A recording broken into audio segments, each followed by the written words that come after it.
Christmas is a time for giving, a season of goodwill, but we've got a government full of bad will. The government is taking the pee.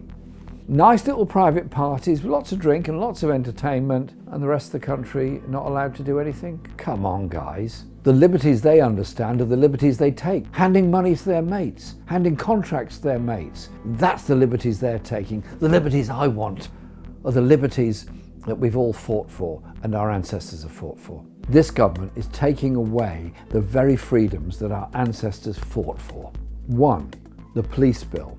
It will criminalise protest. Protest is a basic right. That is how our democratic changes ever came about. The Chartists would have been imprisoned under this government. Those that campaigned for the right to vote, women who were indeed imprisoned, would be prevented from even holding a demonstration under this bill. The Borders and Nationality Bill criminalises people who save life at sea. If you see a refugee drowning in the sea, or anybody drowning in the sea, what's your natural instinct? Help them. And it's actually, you're required to help them by the international law of the sea. What are we going to do? Imprison people for saving life because they happen to be refugees, people like you and me.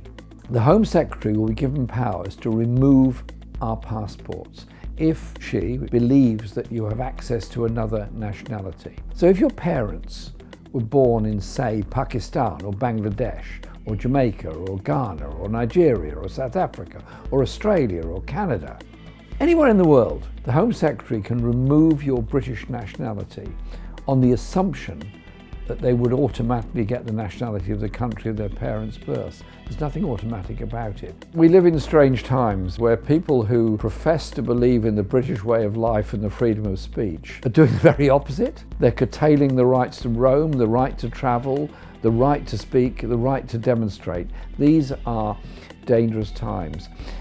Our liberties were won by protest. Think of the great stretch and breadth of our history. The Peasants' Revolt, the English Civil War, the Chartists and other movements in the 19th century, the protests in the 20th century have had an effect. Why do we have the right to roam in our countryside? Because of the mass trespass at Kinder Scout in 1932, the most effective protest ever. How was the poll tax finally ended? But by massive demonstrations against it. Demonstrations actually do make a difference. We can't applaud brave people demonstrating against oppressive regimes in other parts of the world if we curtail the very same freedoms that they are demanding in our own country. I've never seen anything on this scale before. I was in Parliament for most of Margaret Thatcher's tenure, and while her instincts were to prevent demonstration and curtail demonstration, the scale of oppression of liberties now is far greater. If we don't push back at these power grabs, and many people will say, well, actually, I don't like protest, I don't like the aggro, I don't like the problems that go with it. When somebody decides they want to build a bypass road through their house, want to expand an airport near where they live, and they find they've lost their right to protest, it's a bit late then.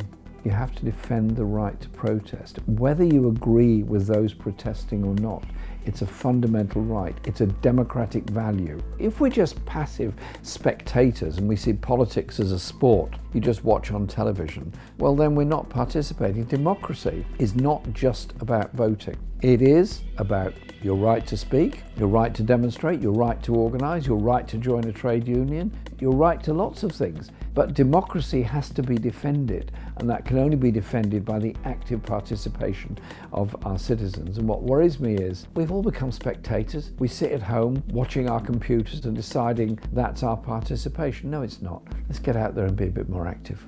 If you love this country and you love its people, then you should love the freedoms that go with it. The freedom of speech, the freedom to organise, the freedom to demonstrate. Patriotism isn't about flag waving. It's about supporting each other. It's being patriotic for each other. It's not patriotic to take rights away from people.